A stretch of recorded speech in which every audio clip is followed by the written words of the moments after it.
Welcome back to another edition of the 5-Star Podcast of Wrestling. This week, we will review All Elite Wrestling's All Out extravaganza, as well as talk about a peculiar heel turn on Monday Night Raw, and much, much more. That's all to come on this episode of the 5-Star Podcast of Wrestling.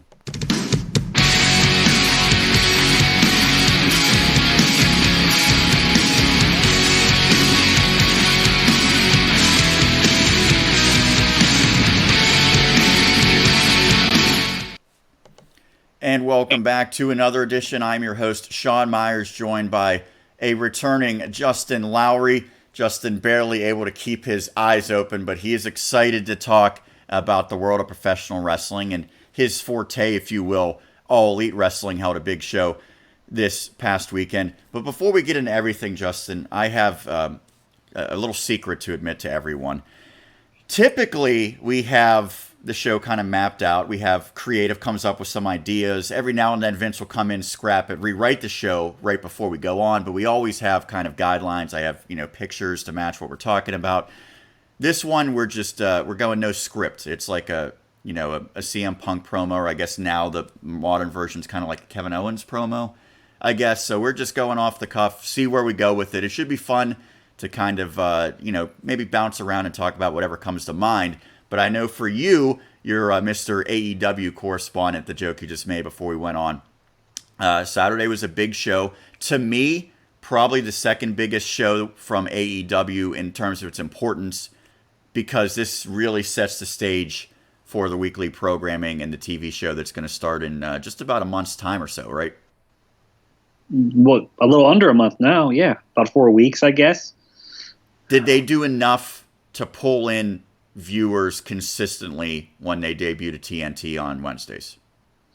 Yeah, I mean, I thought the show was very, very good. I would give it a B+. No, I thought it was an excellent show.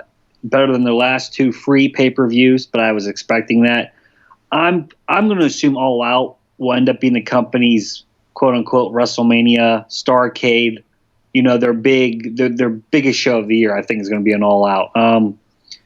The beginning of the card was amazing. The end of the card was amazing. The middle there was a little lull, but you're not going to have 8 matches all the way through just be intense. You just can't do it because it tires out the crowd. That's a good point. Was it too long of a show? Because that's something that WWE has been criticized for. Right. It was definitely it's probably about a 5-hour show, 4 hours of the main card and 1 hour of pre-show. That's getting a bit long. It would be nice if they could cut that maybe by an hour. Takeovers still, I think, are the pinnacle of how you should do a special event. But I guess we just have to realize 4 to 5 hours is what we're going to get now. Like, it just seems like that's what's going to be run. The day of the 3-hour pay-per-view is long over. It's ironic. People applauded SummerSlam for finishing up early, and I actually thought the pacing made the entire show so much better at SummerSlam because the fans weren't, for the most part, exhausted. And I want to kind of transition into the main event of All Elite because Dave Meltzer sent a tweet that was very controversial, saying the ladder match should have gone on last. It was the crowning of their first ever champion between Hangman Page, Chris Jericho. It seemed like it wasn't going to be anywhere close to the match the night before it even started. Did you kind of mentally, I don't want to say check out, but were you already realizing that the highlights of the night had already occurred by that time the match went on? Yes, I did. Before we go into that, I just want to say one thing about the pay-per-view length. It being on a Saturday helps with the length. I agree. I don't a lot of people like myself. I don't have to get up the next day and go to work. So if it wants to run to 11:30 midnight on a Saturday, I'm completely okay with that. I do think AEW has a right by doing pay-per-views on a Saturday. That said, going into what you just brought up, I was looking forward to the tag team title match. I figured that match was going to be pretty damn amazing, and it was. Definitely for me, the match of the night. I think I, text you after the fact and it's like, man, that was really damn good. Some really amazing spots. That being the Young Bucks and the Lucha Bros. Yes, that match was insane. Now, that's the second time that they've wrestled on their big pay-per-views, but they added the ladder stipulation this time. Yeah, TLC. Yeah, it was awesome. Highly enjoyable. Look, Jericho and Hangman Page were never going to live up to that. I see what Meltzer meant by that. I understand they were crowning their first champion. I think he used he said when Finn Balor won the Universal Championship first time ever, that didn't main event. But it's different, right? Yeah, I see what he's saying. It's a catch-22. I think you devalue your world championship if that's not the main event the first time it's decided, especially because you mentioned the tag team matches for the titles, but this is where All Elite confuses me and some people who aren't maybe hardcore into it. It wasn't even their tag team titles, right? No, it was AAA tag team titles. So they don't have a tag team titles yet. They're doing the tournament. We're going to be seeing that throughout the course of Wednesday nights, and they're going to crown one. What's cool about AEW a little bit, they're working with other promotions. So you don't really want to put another promotion's title on last, but it's not really, that promotion is not really a threat to AEW. But that match, it's tough because Jericho and Page were never going to live up to that match. It reminded me a little bit of a WrestleMania 18. Hogan and The Rock, and then Triple H, and ironically Chris Jericho. Right. And no matter what, they weren't going to be able to touch that magic. I mean, the main event wasn't a bad match, but it just couldn't live up to what we saw right before that. And then I saw people talking about having like a buffer match in between, how WWE does it, where, okay, put something on next that really, it's almost like forgotten. Like it gets the crowd. That's where the women's, back in the day, the women's match would be. Right, where you get the Kelly versus Eve Torres. Yeah. You get the 10-minute. I swear we didn't script the show out tonight, but. Yeah. A 10-minute buffer and go to the bathroom, calm down. Even had that happen, though, I mean, the match itself with Jericho at this point, it means a lot, but it's in ring. It's not going to be amongst the best ever for AEW when Jericho's typically in there, right? It wasn't going to match Neville, Pac against Kenny Omega either. No. I mean, Jericho's 48, 49, pushing 50. This isn't 15 years ago. You're not going to get that 5-star match out of Jericho anymore. I mean, Jericho still knows how to wrestle. He knows ring psychology very well, but he just can't deliver like he did 15 years ago. That said, he's still better in the ring than Undertaker or Goldberg or a lot of these other old guys that they still use part-time. I saw like Baron Corbin on Twitter make a little joke about people, the marks as he called them, rip WWE for putting titles on old guys, and look what AEW did. Do I really want Jericho as the AEW champion at his age and stuff? No, but I understand why they did it. He has clout. He has name recognition. They're going to use his face to promote the program coming on TNT. It's more out of necessity. It's more out about branding than it is right now, hey, we want this guy to be the face of the company. And for you and I, that's not, the decision isn't made for us, but it's made for, let's say, your dad or your sister, because how many people do they know in All Elite Wrestling? If you went down the entire roster, how many names could they pick out and recognize? My dad might go, hey, that Moxley, well, wasn't he on Raw, or wasn't he part of the Vest people? Like, that's what my dad would like. And you'll recognize, if you call him Cody Rhodes, people will recognize that name. My dad would go, isn't that Dusty's son? And I'd be like, yes. But Cody, the one name that most everyone would know is Jericho. Right. Like, my dad's not going to know who Kenny Omega is. He doesn't know who the Young Bucks are, because he's an old, my dad's 64. He knows all of the old wrestling guys, and he doesn't really watch anymore, but he knows guys from the 90s, early 2000s. So Jericho's going to stick out to him. And even at that, people that are in the United States that don't search out wrestling, how would they know Kenny Omega or the Young Bucks? Because they don't see him on cable television. Right. Yet. They're not. Right. They already know they have the hardcore fan base. Okay, they're going to watch regardless. They're trying to get those other viewers now, and they're hoping Jericho can provide that a little bit. Does this compromise what makes AEW different from WWE? Honestly, probably. but realistically, in front of the fans, probably not, because they'll just justify it like, well, Jericho's a great worker and this and that, blah blah, because Jericho's an internet favorite. Where right, and he should be because of what he's done before and because he's still incredibly entertaining. But if you're basing a company off of mostly in-ring work, then you could say, yeah, he shouldn't be their first champion. Right, but I originally always thought it would be Kenny Omega as their first champion. I think most people did.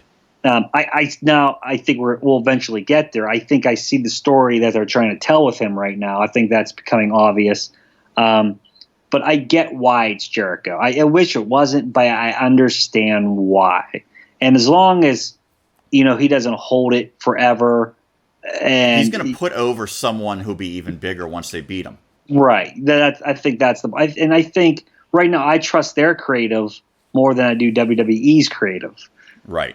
What else stood out about the show? So I admittedly, I did not watch it, but I followed along on Twitter. I was texting you and another friend, couple friends who were watching it. I saw a lot on Twitter in terms of actual like clips of videos. So I saw some of the crazy spots. Some I liked, some I thought were pretty reckless. But it seemed like the show had a lot of stuff that they're not going to be able to do each and every week on television. And my fear is that fans who watch these pay-per-views might be a little disappointed when they tune in Wednesdays and they don't have guys taking Canadian destroyers off of the top of ladders each week. Why can't they do that Wednesday nights? Do you think that that's sustainable? I think with their schedule, yes. Their schedule is way different than WWE's. They're going to be on the road a whole lot less. They're not on the road 5-6 nights a week. I think it is more sustainable. And is every match going to be like that? Probably not. But I bet you the main event could be like that every single week. Well, absolutely. You and I talked about this, and you brought up about 15 to 20 years ago in WWE, WWF, actually, if you really go back, Edge and Christian, the Hardys, the Dudleys, and those guys all had great careers. But the first two names that I thought of were Edge and Christian, both retired very prematurely, especially Edge. Those guys 100% would say those matches prematurely ended my career by 10 years. And Edge, I don't even know that he was 40 when he retired, right? I don't think he was. Is this going to be something that the Young Bucks and Kenny Omega and wrestlers of that ilk have to retire early? And then, of course, they still help out with their other roles, but it seems very difficult for them to be able to compete at this level with some of the risks that they take that admittedly is a more exciting style, but probably slightly more dangerous style than what you typically see in WWE. It's definitely more dangerous, but I mean, this is where the argument, what would you rather do? Work safer but have 150 more dates, or work a little bit more dangerous and have less dates? It's hard. That's a good point, but I think if AEW succeeds, they're going to have to expand their dates, right? Well, that could be 2-3 years down the road. Right. And then maybe you'll see things change and evolve. But I think coming off the bat, you want to be different, right? What's different? Spots like that. It's counter programming. You don't want to be exactly the same. And actually, NXT offers a little bit more of that same style that AEW wrestles. I agree. And honestly, I look at guys like Tommaso Ciampa and all the issues he's had. I think Johnny Gargano is probably going to be headed down that same path eventually, because when they had those unsanctioned matches between those two, those were insane. And they came off perfectly, and they executed the moves brilliantly, but you can't take bumps on your head constantly and not eventually have it catch up with you. Oh, yeah, but you could say that about any wrestling. I mean, Sheamus is having neck issues, and he never wrestled matches like that. Right. You just don't know. Right, I agree. But you play the odds, is what I'm saying. Right. And we saw Darby Allin. That bump with the barrel onto the steps that was insane. Incredible. But how much do you think that really hurt? That, I'm sure, could have legitimately put him in a hospital if he was off by even a matter of inches. Oh, I'm sure. But there's things those dives outside that Big E does and Sasha Banks does that there's been a couple times I thought they were going to the hospital after the way they landed. You just never know. You really don't. I mean, we've seen Steve Austin get pile drive onto his neck. Right. With Owen Hart, who was considered a very good, safe worker. You just don't know. anytime you step foot in the ring, you're taking a chance, no matter what style you're doing. Yes, some styles are safer than others.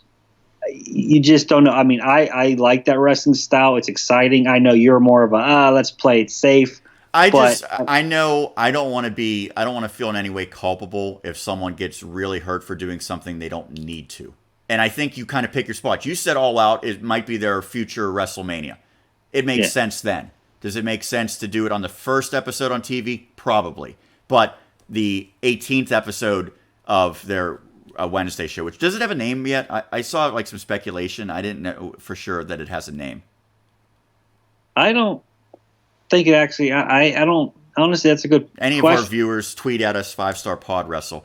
But if you do stuff like that all the time, that's when it's like, you're going too far. I think you really have to pick your spots. The other question I was sort of getting to, and I maybe didn't phrase it correctly, the blading, significant bleeding from Chris Jericho, and obviously we saw what happens with Goldust. I didn't think that was significant bleeding. I thought he did a pretty good job with that.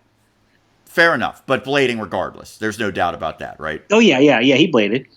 And the thumbtacks in the mouth, so on and so forth, on the skateboard, does that translate to TV, or is it going to be a completely different product when it's on TNT? I guess it all depends on what the brass at TNT allow and what the censors allow. I think thumbtacks are okay. I mean, it's 2019. I mean, it's cable. People swear constantly on cable now. I mean, swearing is allowed on TV. I mean, it's just thumbtacks. I mean, I don't know. I mean, you could probably get away not having those type of matches on weekly TV and save them for pay-per-views. There's a way around that. But it seems like that's what like a Joey Janela or goodness, I'm drawing a blank. Jimmy Havoc. Jimmy Havoc, yes. Yeah. It seems like that's what those guys want to do. That's their shtick. I think there's that specialty. Just like Mick Foley's specialty was insane stuff like the Terry Funks, Sabu's. Right. Yeah. Well, in ECW, you did see that stuff on weekly television. Yes. But it was sort of like underground weekly television, if you will. It was on midnight, on Friday nights and stuff like that. I mean, they got that, what was it, TNN deal? Right. I think it was TNN at the time, for a couple months before they got kicked off. I guess it depends on what, like I said, TNT allows. WWE doesn't do thumbtacks and stuff like that. They do kendo sticks and chairs and tables and ladders and garbage cans. And they really did change because early 2000s, they were doing like multiple table spots every week, right? They were doing chairs every week. Yeah. They've cut back on that so that it feels a little more special. Now, you could argue they've kind of made it lame as well with some of the chair. Like, for instance, Bayley, her chair shot on SmackDown was like pathetic. I mean, it was like... But I think they did it because they were on the butt end of lawsuits, things like that could eventually happen. If someone gets ticked off at AEW, their career's over, and they want to file a lawsuit, I think there's going to be a legitimate gripe if this stuff continues to happen with the... I know that they said it was supposed to be a gimmick chair that Cody took to the head, but, the blading and stuff like that. That would be my concern, is once you go mainstream, it's, I think, a little bit more difficult to get away with that stuff. Because we know there's promotions that do crazy, insane stuff, but they're not on television. Right. I mean, well, every once in a while, WWE still does blood on purpose. I mean, they will tell you that they don't. Well, what was it, like a year and a half ago? Randy Orton got, remember, I think we were on the show and you were really upset about Brock with the elbow. Legit elbow. I mean, that's even worse. That was planned. That's even worse. Right. So, I mean, actually, I would rather blade on my own or then take an elbow from Brock Lesnar 3 times to bust me open the hard way. Which knocked Randy out, by the way. Right. Legit. Yeah. We saw Roman, I think, actually use a blood capsule maybe like 6-7 months ago. It wasn't like a real blade job. Look, they've been blading since the beginning of time when it comes to wrestling. I thought the blade job was well done by Jericho. It wasn't over the top Eddie Guerrero or anything like that. Or Dustin from the Double or Nothing show. Which that wasn't anything like that where blood was all over the place. It made sense. It was the only match actually you had blood. It was part of the story, and that's what you want. You just don't want bleeding for bleeding's sake. It was part of the story. Final thought on that. So that was the same day as NXT UK, which I did not see any of, but I heard was incredible. Like, just absolutely a terrific show. And I believe New Japan also had a show. Now, I'm not sure what time that ran. Did AEW like win the day in your estimation in terms of at least establishing themselves heading into everything that they need to set up going forward? I think they were setting up some storylines. They set up the women's title match for the first show. They set up, I think, Kenny Omega's storyline going forward. Which is overcoming like a cold spell, sort of. Right. They're basically talking about ever since he's left Japan, he's not the same Kenny Omega. He hasn't won, blah, blah, blah. So, yes, they're running some type of angle there. I think they got some momentum going in. Time will tell. I saw that they aired something on TNT to promote All Out, I think, Friday night before and the night before at 10 o'clock, which I didn't even really know. I saw at the last second, it was barely promoted, and it got over like 400,000 or just under 400,000, viewers, which they consider a success. How much does it cost? It was free. It was on TNT. What? No, I'm talking about All Out. No. TNT actually had their first AEW show for the night before All Out. Oh, okay. I had no idea. I didn't know about it until Friday night. It was like not really promoted. It was like a preview, of All Out. Well, I was asking how much was the All Out show? I paid. I got it through BNR Live for $49.99. If I would have got it through Comcast, it was $59.99. Any issues with the stream or anything? No issues whatsoever. Honestly, and I'm being truthful. That was perfect streaming. I still have issues with the WWE Network streaming. I've heard that, but I haven't for years. So I guess it really just depends on a couple of different factors. I got. But it looks like that's something AEW's improved upon from when they started, right? Yes, yeah. You learn. Yeah, I mean, clearly they're using other people to stream their shows. They're not doing them themselves. But it's definitely better than the last one where there was a closed caption that popped up and you're like, oh boy, this is bad.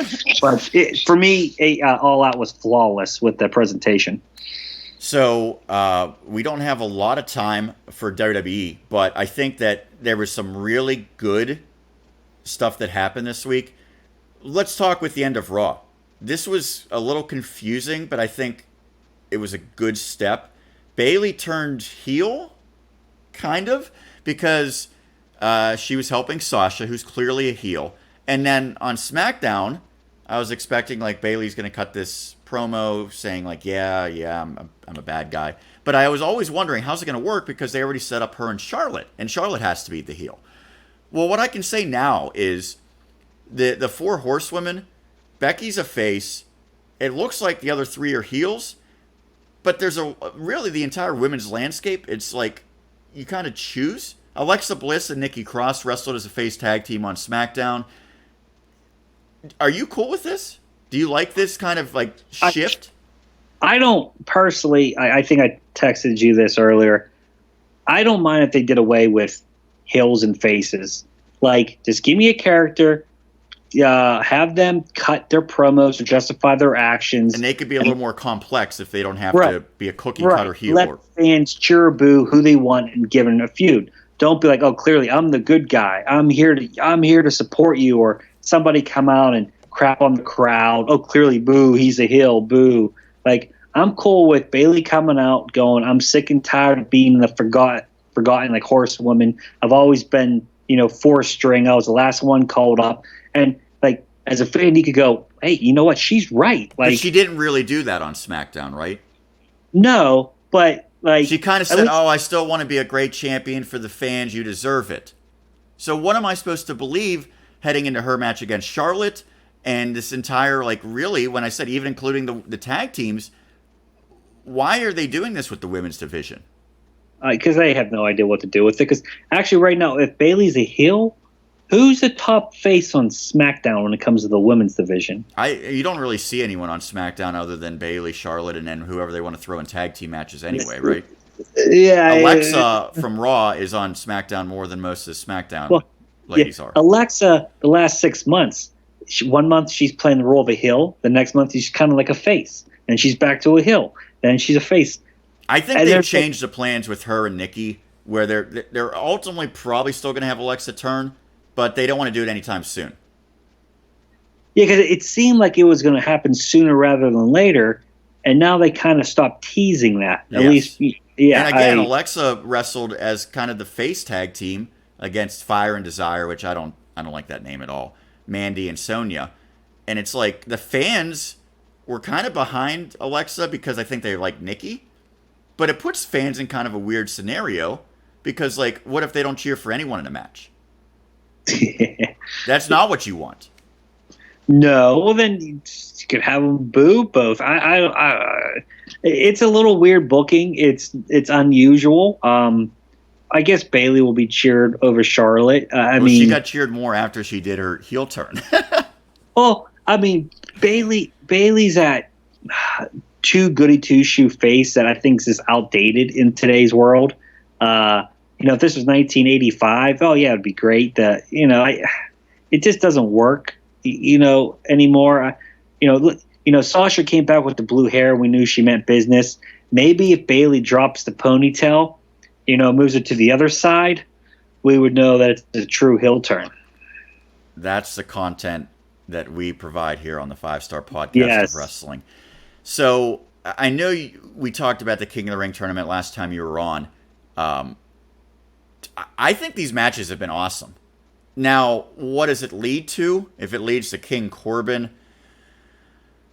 But it seems like they are saying, hey, we're going to at least set a couple of segments each show aside for great wrestling. Fans have wanted that because the talent's there, and they've got it. And, like, Chad Gable has gotten a push because of this. Ali got a nice victory. Cedric Alexander, even though he lost. It's produced really memorable matches, and I think if they continue momentum going forward, some guys really got a nice boost from this tournament already with still more matches to come. Didn't Ali lose? Well, he lost to Elias, but he also had one of the best matches of the year in beating Buddy Murphy. Yes, but then that's what's hard sometimes, especially with someone like Ali you're trying to build up. You give him an incredible win, and then the next round he loses. So it basically kills any momentum he has. But if he goes out and has good matches 2 consecutive weeks or 2 out of 3 weeks, that still gets him noticed, right? I don't know. I don't know if the average fan cares. I don't know. The hardcore fan does. So, did you catch most of SmackDown? Yeah, I saw the match. The fans the entire night were hot because Ali got cheers. They were chanting his name. They were chanting Gable's name. When you get a fan base like that, it helps so much because Gable and Benjamin, it was crickets a couple weeks ago. Now all of a sudden people were so behind Chad Gable in that match, and it was a good match, and he went against a pretty good heel duo with Andrade and Zelina. But, like, that's the type of thing maybe Vince or Bischoff or whoever now says, hey, we got something in this Chad Gable. We got a real face in Mustafa Ali, who I think is one of the most legitimate, true baby faces on the entire roster.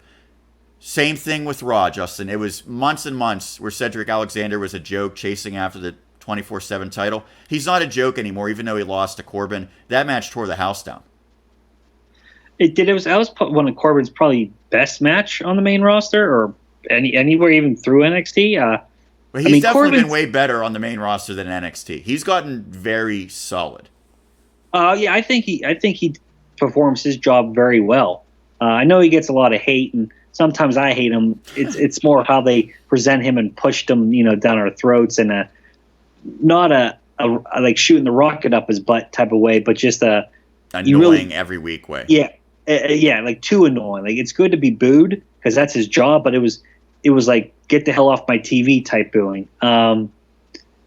Hey, it was a great match, but what comes from it? Is Cedric Alexander not going to be seen now for 3 weeks? Like you can't. I agree. But my whole thing is, get some of these guys over by letting them do what they do best, and that's have great matches.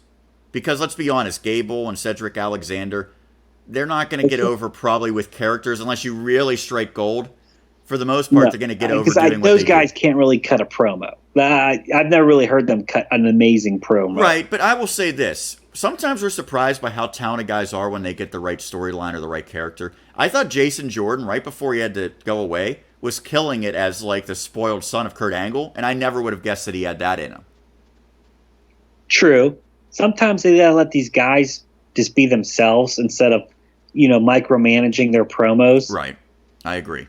Yeah. So, really, I think it was a good week for WWE. And I'm over the point of now, like, what are they going to do to one-up AEW? Or we're going to see, like, sweeping changes. We haven't seen that. Heyman and Bischoff haven't seemingly completely changed what they're doing on Raw and SmackDown.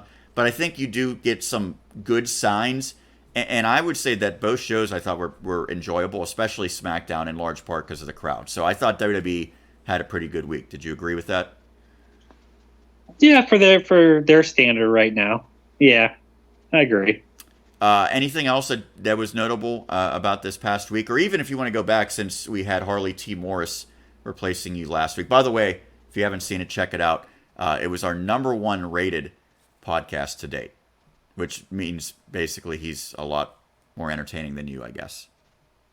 Wow, thanks. Well, then, in that case, it's not me saying it, Justin. It's the viewers. Well, then, I guess I should just sign off and never come back. We appreciate you. We appreciate you, okay? Let's go away like GTV. Don't take your ball and go home, Justin, okay? But anyway, anything else that you thought was noteworthy? I don't know. I just lost my smile. Shawn Michaels. Oh, yeah. Old school references. I'm trying to think. No. I think we there was nothing else really major, I think, that broke or. Real quick, I don't want to spend too much on this. Triple H in an interview said that NXT's not going to change. It's still going to be him calling the shots. Hey, I hope so. Here's the thing. If they come out on fire and they're beating AEW in ratings, I bet you that's correct. If they lose, if they're like 3-4 weeks in a row, AEW wins, there ain't no way Vince ain't going to try to get his hands on that. No way. I don't believe it. So I agree with you. We'll see. And I guess coming up, Raw and SmackDown are at Madison Square Garden for the first time in quite some time. Next week. I've read ticket sales are actually pretty bad. That's why they're calling in Taker and Austin. And they said it more has to do with the price of the ticket. I guess it's pretty insane. And I think they got like 6,000 tickets sold for Raw, which is really low for Madison Square Garden. So, I mean, we'll see what type of show they pull out. Hopefully the crowd's hot, even if it is just like 6,500. I think they will be. They'll probably be a hot crowd, which always leads to a more entertaining show. So when you go back in history, some of the best shows in WWF/WWE history have come from the Garden. And I know they've been doing house shows there all throughout, but it's been a long time since they've done TV stuff or pay-per-view stuff there. Yeah, I'm looking forward to it. I really am. Well, you can look forward to our next episode of the 5-Star Podcast of Wrestling, but in the meantime, follow us on Twitter. It's right there, 5-Star Pod Wrestle. Instagram, it's 5-Star Podcast of Wrestling. Subscribe to our YouTube channel. Turn on notifications. Check out all the old videos. For this week, we'll put a bow on it. That's my co-host, Justin Lowery. I'm Sean Meyers signing off. We'll catch you again right here next week on the 5-Star Podcast of Wrestling.